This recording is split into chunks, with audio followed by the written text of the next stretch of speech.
Hello everyone, welcome to the new episode of Designs Icon, wherein we bring experienced people from the design and construction industry. So today, to fulfill the place of a design icon, we have a very deserving person, Miss Rajvi Jhaveri. Rajvi has an amazing work experience. She's a practicing interior designing with an experience of more than 14 years, not only in India but also she has practiced interior designing in New York. So let us quickly go and start our discussion with Rajvi. With that, please tell us how this inclination towards interior designing came to your mind. If you can help us go through your career, how it started, and how you came so far. Yeah. I mean, to answer your question, how I got into interior designing, I mean, honestly, I wish I could say that I was intrigued by the sculptures or by of Le Corbusier on my trip to Chandigarh, but it's honestly a very plain story. I was doing my BCom and I thought of just giving my entrance exam for interiors at Rachna Sansad, and I got through them, and I thought, why not pursue this along with my BCom? Since I've always had that creative edge in me, I've always loved art, painting, any craft work or anything. And I always wanted to do something creative at some point in my career. So, yeah, and that's how I started. I did like a 2-year course at Rachnas and have never looked back, and I've enjoyed every bit of it throughout. So that's how I got into interior design. That's really a great journey. Enjoy. Okay, Rajvi, tell me one thing: how this interior designing practice or this field as such is different in other parts of the world versus in India? If you can throw some light on that. So I have lived in New York for many years. I have worked there with few of the design firms, and I think the design industry abroad is extremely organized. So there are for example, in New York, there is a D&D building where it's one whole building dedicated to all the design shops. You go there are lots of different fabric shops, lots of different furniture shops.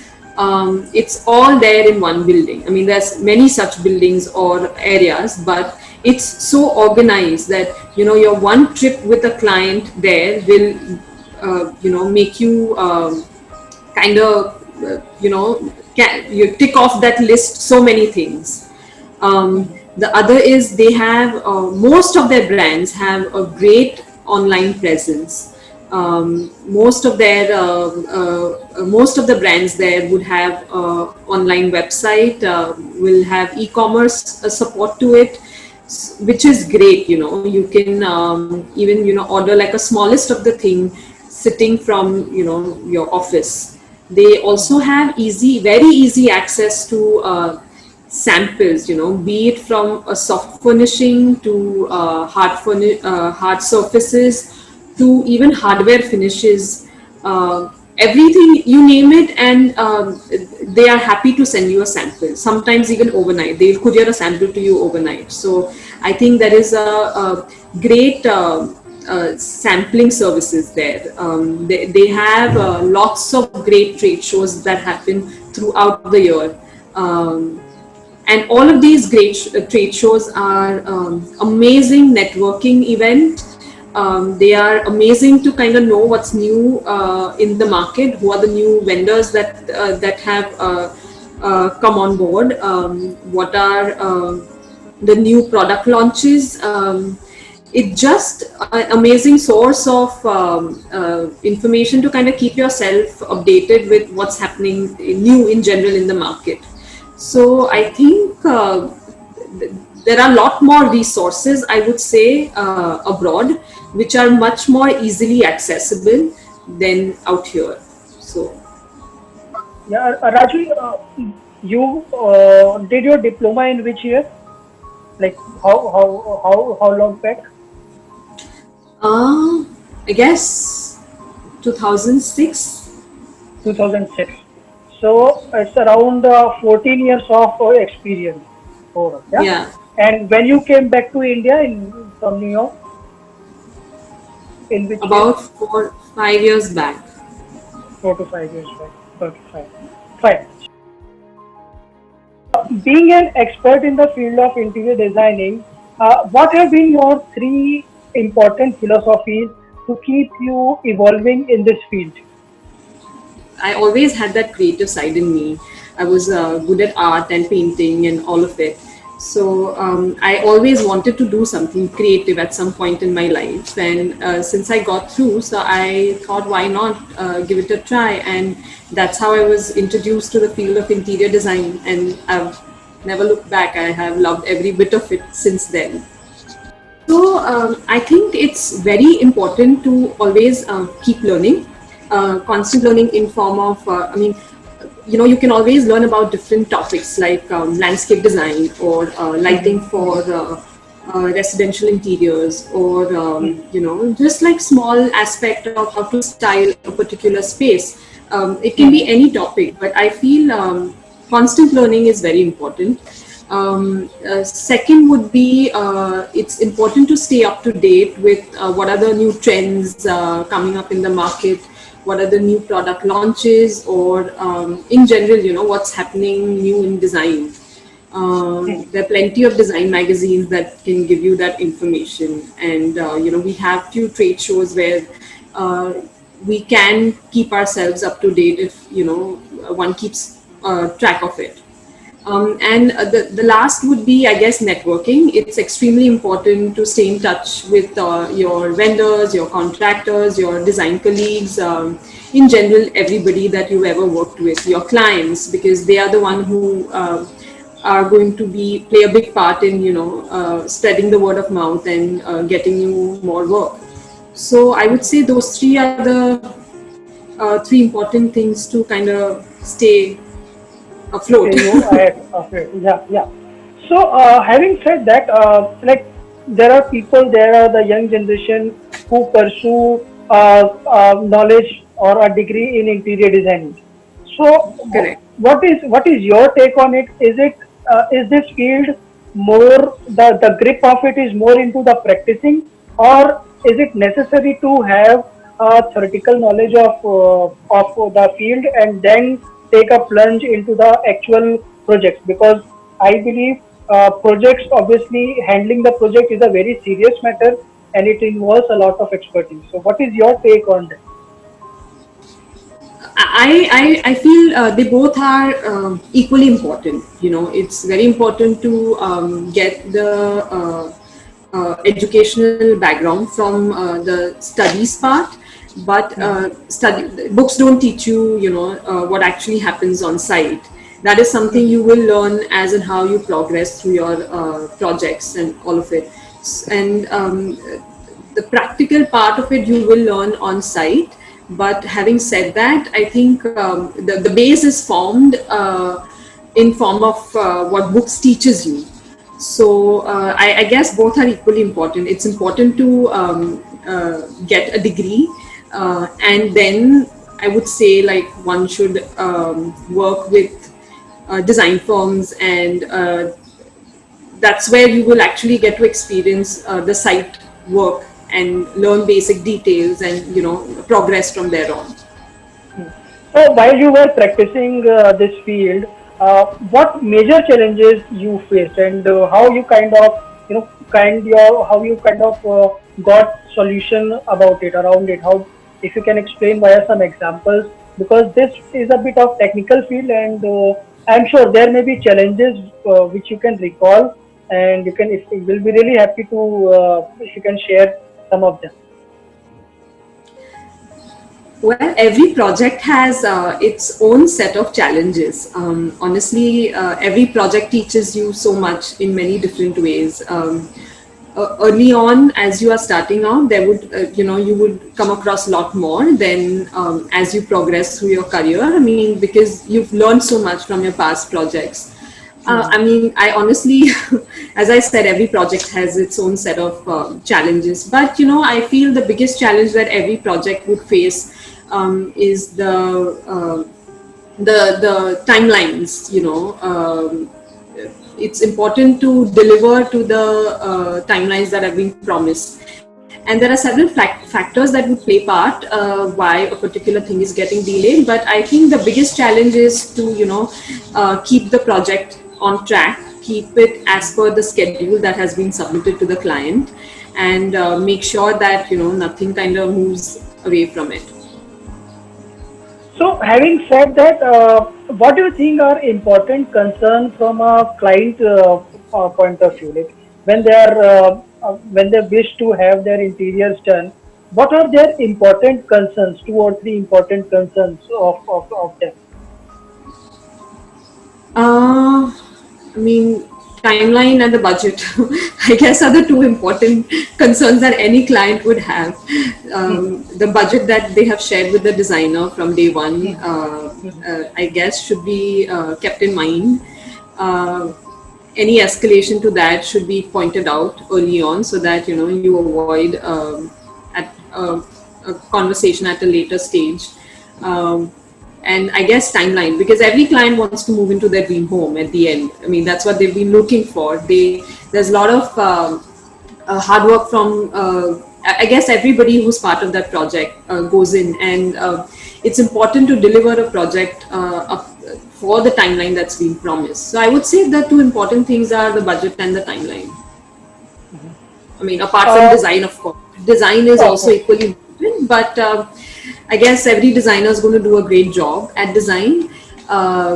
It's important from a client's point of view. I guess the budget should not escalate, and the timeline, of course, should not go beyond a certain point. Okay. So Rajvi, when you start any project or right in the inception of the design, like how you take inspiration from? Because normally the clients do not have they sometimes they themselves are not very much aware that what is the end product they are looking for. So how you kind of steer through and how you kind of visualize what is your inspiration to get things moving during the planning stage or putting the visualization of clients into the project. So the way I work is, I guess, you need to understand a client's lifestyle. You need to sometimes it's important to you might have to ask them 20 questions in a different way to get the actual requirements, because sometimes clients themselves are not sure of what they want. It's when you tell them that are you do you have kids, are you looking for a study for your kids, are you looking a study for yourself, that's when they will even think that, oh, maybe I want to study for myself. So I guess it's a conversation. You just have to I start with a questionnaire to understand their basic requirements, and then of course you go in depth of each space. Once you have clarity on the requirements, I guess the second step would be to kind of create a mood board of their likings, which kind of helps you form a design language for the space. And then once you have the requirements and the design language in place, I guess it's just putting things together. Okay, so Rajvi, yes, planning stage, as you said, is conversation with the client, understanding their requirement is a very key point. When a proposal moves into a project stage, what do you think, as per you and in your projects you practice, what are the key guidelines of a sure shot success? Or in all the projects, the bottom line problems could be same, like, but still I have seen you have accomplished a great number of projects. So how do you accomplish that? What are your success mantras for having sailing through the projects in a very smooth manner? So I would say it's extremely important to be very transparent with the client from day one. Transparent on, just about everything, about the design process, about the timelines, about the budget, all of it. I think transparency is very important. The second would be one needs to understand that we've been commissioned to design a client space. So one needs to understand what are the client's requirements and design according to those requirements, keeping the requirements in mind. Not try and force something on them just because the designer, that's my style or that's what I like. And I guess another important thing would be to take ownership and learn to delegate work. I think it's design is almost like building a consensus, rather than having a dictatorial approach. So it's important to own up to your duties, delegate what others are supposed to do, be very decisive when it's required. Otherwise, design as a designer, you tend to get lost in the whole design paralysis scenario. So at some point, one needs to take a step back and just decide and take the project ahead. So I guess, yeah, those three are the important things, or few of them, that would drive a project towards success. So, Raju, you have been into this field from a very long time. You're a very senior and a known person into this field. How have you seen this field evolve from the time you have started to the current stage, and where do you see this trend or any trend-setting thing coming up in this field? What are your forecasts? Like, if you can take us to the how this project of this, like how this overall industry has been evolved, where is this now, and where it is going? I think thinking back and thinking now, like the biggest change that I think, earlier lots of work used to happen on site, like the carpenters were there for the longest of the time. I mean, they're still there for the longest of the time. But now I feel the biggest change would be the industry is moving towards a lot of modular stuff.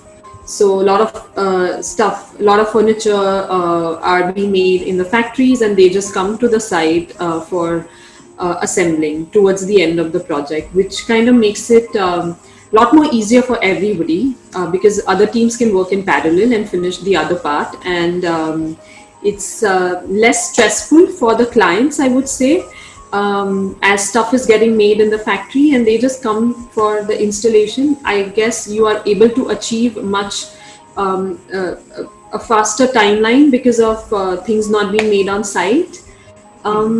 The other change would be, I guess, there are lots of new materials that have been introduced, and clients have kind of opened themselves to using those different materials. I guess new launches are happening, new brands are coming in. Yeah, I guess so. Moving to the modular industry and lots of new materials, textures, products, all of that. I guess that has been the. And what about like in terms of showing the designs to the clients? Like earlier, it was used to take place in AutoCAD plans and elevations. Now there are it has moved to a lot of virtual rendering and walkthrough models. So it has moved to virtual 3D rendering, virtual walkthrough models. So are these technologies the important part? Does it really help in decision making of the client, or is it just a add-on thing? What do you? I mean, honestly, I think every project has its own way of working. There's no right or wrong. I've done projects where I haven't done 3Ds for my clients, and they've been absolutely okay with the end product. We would work on the mood boards and work on the 2Ds and the floor plan, and they've been able to show references, and they've been able to visualize. But there have been projects where clients are not able to understand what the end product is going to look like, and in order to avoid confusion later, I think it's important. It kind of simplifies things if they are able to just see things in a 3D perspective. So yeah, as long as the designer and clients are comfortable with either approach, it should work fine. Mhm. So, what is your personal inclination towards the kind of design? Like, you like doing more of the residential projects, or is it like the commercial ones? What is your inclination as such? I love doing residential projects. I think every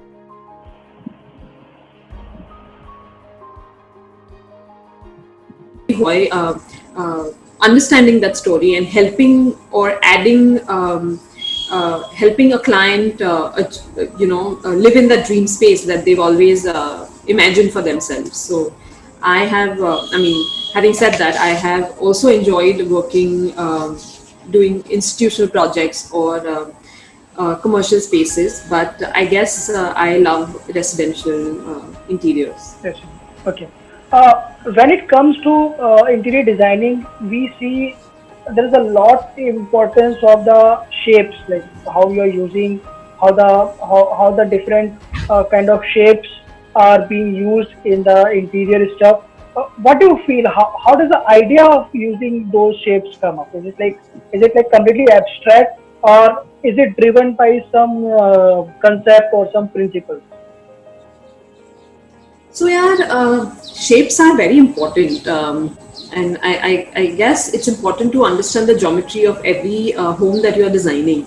But if I can kind of elaborate or maybe broaden that term to form follows function, the saying that form follows function, I think it kind of makes a lot more sense to me because I absolutely adhere to it and try to follow it in every project of mine. Every space has a function, and it's important to understand that function to be able to come up with a shape or a form. If a client is looking for multifunctional spaces, then that is the function of the space, and that's where you would use space saving furniture or create forms that are able to support that function. So I think shape and form are very important, and my mantra for every project would be that form follows function. Understand the function first and come up with a form to support that. Mhm. So, Raji, I know you that you execute a lot of high-end projects as well. So, how important is attending the minute details of the projects normally, which comes towards the end of the project, and how do you make sure all those details are attended? I think, while I was studying my master's in New York, in one of my history classes, I came across a saying by Miss Venro that God lies in the details. And I think details are extremely important. Details are it's like that last 2% that is going to make your project from good to excellent. So it's extremely important to pay attention to details, and it honestly doesn't mean that you need to come up with some fancy joinery detail or anything. It can be as simple as a groove running through the entire house, or having a constant height for all the doors that match at one level, so when you look from far it all looks seamless, it all looks in harmony. So these are like these minute details that play a big role once you see a finished space.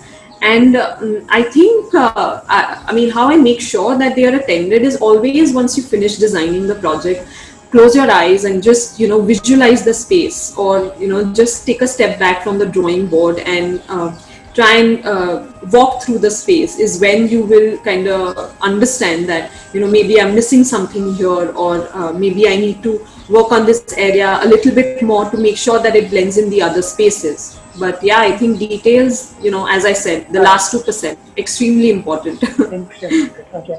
So, Rajvi, tell me one thing, like how the interiors play an important role in the life of a person. Like, how does it helps lifting the mood of the client, or how do they help like making a place better? Like it's the same flat, it's the same, you have the same furniture and all.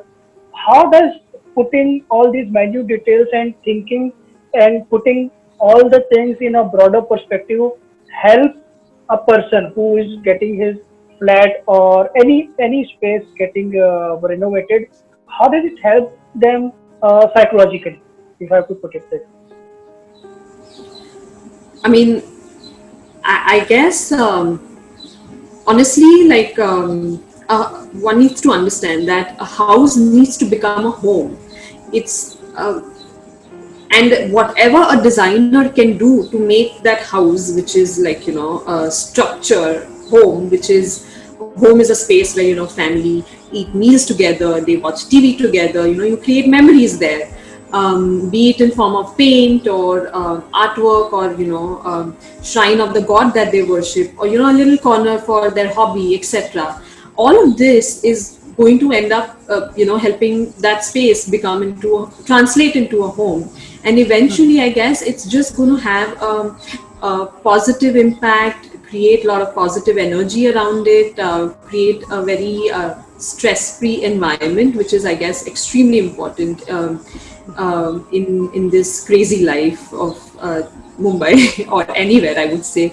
And you want the client to experience that peace, when they are home. Like, so I guess a good design space, a well-designed space, should be able to achieve these peace, positive energy, or positive environment, or uh, I mean, what was the other thing that I said? That Stress-free stress environment free environment. Yes, yes. for a client. So, Raju, what is the importance of using the colors into this entire scheme? How does they add overall? Are they only the aesthetic part, or they also play an important role in how and where to use the colors? Is there any science behind it as well? I love colors, and I think colors have lot science behind it. And I mean, it's pretty deep. I haven't really studied in that depth, but I would always suggest colors in a space. But of course, if a client doesn't want, you can't really force it. But every color would, kind of gives out a certain energy. If you want to have a very I mean, a bedroom would be a space where you want to have a pastel color scheme, because that's somewhere where you are turning down and are want to like spend very calming and a peaceful environment, versus an entertainment room, where you can kind of experiment with a little bold colors, because that's a space where you are going to have like friends over, or have watch TV, or play games, or you're going to be full of energy there. So I guess that's somewhere where you can use a color that reflects a lot of energy, versus a bedroom where you want to use something that creates a peaceful environment. So I think colors, yeah, it's extremely important to use in a space, and they do speak a language. They do give out vibe or energy, and one must use them. Yeah. That is really great. That was really great. And Rajit, with that, I'm coming to the last question of our session. You being a very well known person into this field and a very senior person, what are your key takeaways you want to give to the people who are aspiring to become a successful interior designer like you? What are the key three takeaways you want to share with them? Well, key takeaways: always observe your environment. You get lots of inspiration from your surrounding, so keep observing.